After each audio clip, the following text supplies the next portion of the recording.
So welcome and thank you. Thank you for giving up your Sunday afternoon to join us. I know this isn't easy. I knew I was going to cry. We're all going to cry. And that makes it okay, right? We're a room full of people who get it. So again, thank you. I think one of the most significant aspects of this service is that you get to know each other and that you walk around the memorial tables and really get a feeling for not only individual losses, but this beautiful relationship that we have with our animals. That's really, I think, the heart of today's memorial, is getting to know each other, as well as is to watch the slideshow that Wendy has put together for us here in a few minutes. Lastly, as you depart, we have Engelmann spruce saplings out there for you to take. We thought a living memorial might be an incredible way to celebrate your loved one. And there's directions on that, so nobody has to, no anxiety. There's directions on how to handle it. And again, I will talk a little bit about that after, when we conclude the service. I want to spend a moment thanking all the sponsors for making today possible. The Argus Institute is a small but mighty group of 4, maybe 4.5 on certain days, when people bring kittens or puppies for us to love. And we honestly could not do this service without the assistance of the following. So as I said, Fiona's Delicatessen and Catering provide the food. Home to Heaven sponsors us every year, and they have just been a godsend for us, no pun intended there. Precious Memories Pet Crematory and Cemetery, Precious Pal Cemetery at Rest Haven, Rainbow Bridge Pet Crematorium, and World by the Tail. All these precious friends, I'm going to say, help make this happen. So and then most of them have representatives here today, so thank you all for that. I want to start with a reading. I typically cry during this, so just maybe if I say that out loud, I won't do it. We'll find out what happens. I think it's a pretty significant way to start out today. I share with you the agony of your grief. The anguish of your heart finds echo in my own. I know I cannot enter all that you feel, nor bear with you.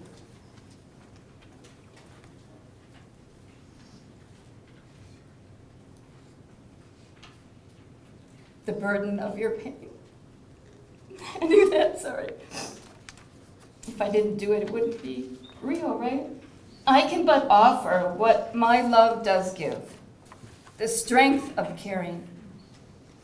The warmth of one who seeks to understand. The silent storm swept barrenness of, oh, so great a loss. This I do in quiet ways, that on your lonely path, you may not walk alone. I would ask, especially those in the first 5 or 6 rows, to just look behind you for just a second, because those in the back can see us. Would you turn around just for a second? So we're not alone, are we? No. We have a room full of individuals who get it, who have deep relationships and have had deep relationships with their animals and their pets. And this is why you're here today. I think there's something very significant in meeting together as a group. It's validating, it's affirming that you're not alone. Oftentimes, in pet loss in particular, people feel that the loss is stigmatized, that others don't understand, that maybe they're very alone in their process because they don't feel comfortable talking about it. And that's not the case today. Not the case at all today. So again, thank you for coming, thank you for caring for each other, and thank you for loving your pet and loving one another. And honestly, I think you'll find a whole lot of love in this room. My second reading is a charge to you. Grief is a wound that needs attention in order to heal. To work through and complete grief means to face our feelings openly and honestly, to express or release our feelings fully, and to tolerate and accept our feelings for however long it takes for the wound to heal. For most of us, that's a big order. Therefore, it takes courage, a lot of courage, guys, to grieve. It takes courage to feel our pain and to face the unfamiliar. It also takes courage to grieve in a society that mistakenly values restraint, where we risk the rejection of others by being open or different. Open mourners are a select group, willing to journey into pain and sorrow and anger in order to heal and recover. One of the participants that came today, Kelly, came up to me and said, "This is hard." It is very hard. It's hard to lose someone that we love so much. It's hard sometimes to come back to the hospital if you've not been here since the last time you lost your honey. We know that's hard. And it's hard to be in a room where there's so much emotion. So I just encourage you to think about how courageous you are for being here today, and for loving so deeply, right? Because if we didn't love so deeply, we wouldn't hurt so deeply. So thank you. I'm going to do a reading that's a poem by E.E. Cummings. It's called I Carry Your Heart With Me. I just think it's really appropriate because we don't have our beloved animals with us, but we still have them in our hearts. I carry your heart with me. I carry it in my heart. I am never without it. Anywhere I go, you go, my dear. And whatever is done by only me is your doing, my darling. I fear no fate, for you are my fate, my sweet. I want no world, for beautiful, you are my world, my true. And it's you are whatever a moon has always meant, and whatever a sun will always sing is you. Here is the deepest secret nobody knows. Here is the root of the root, and the bud of the bud, and the sky of a tree called life, which grows higher than the soul can hope or mind can hide. And this is the wonder that's keeping the stars apart. I carry your heart. I carry it in my heart.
having a hard time saying goodbye to you.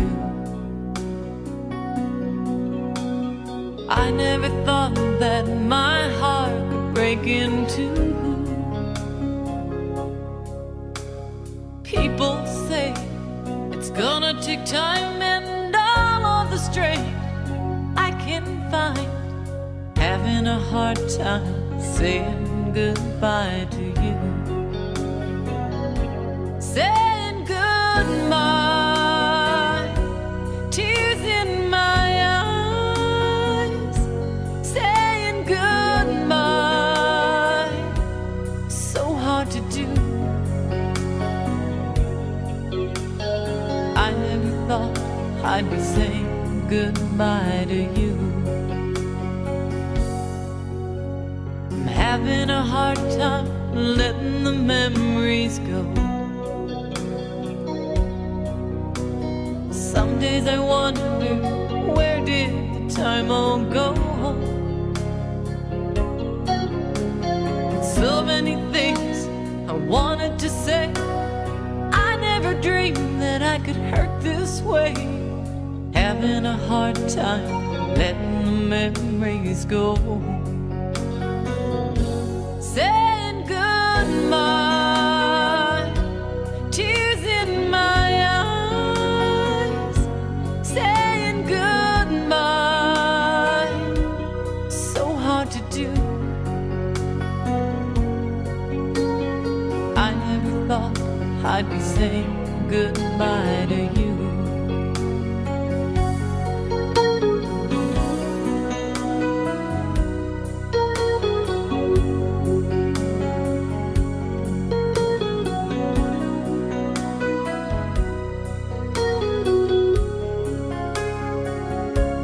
Saying goodbye, tears in my eyes.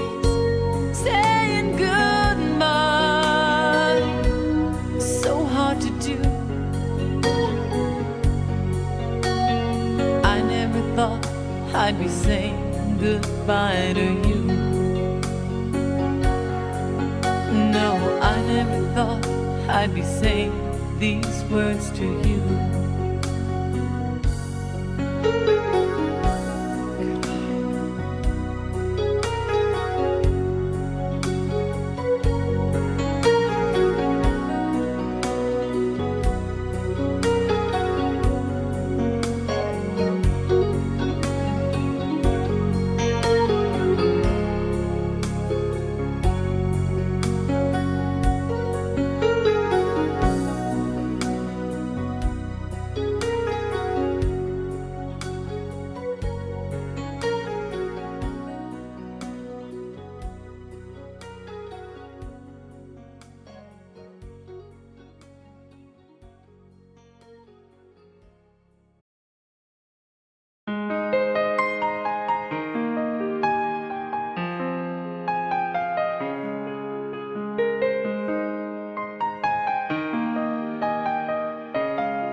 life lessons that I feel like our animals have tried to teach me. And in talking to several of you, I feel like they have taught you some of these same lessons. Sometimes I think if these guys could just sit us humans down, they might say, could you walk away with four things? I just asked you to remember 4 things. 4 lessons in life. I think they'd say, first, I'd love for you to learn to live in the moment. And I know as humans that we hear that a lot. It's easier to hear than it is to sometimes understand and to practice. But I know that they have tried so hard to teach us this lesson. I've seen them try to teach this lesson in everyday things, like the way they go for the walk. So sometimes they'll be on that trail of that scent, and they'll be going and going, and they don't care where they end up. They don't even care what they step in on their way to get there. Other times, they'll enjoy that walk so much that it will seriously take an hour to get from the house to the mailbox. You ever experience that?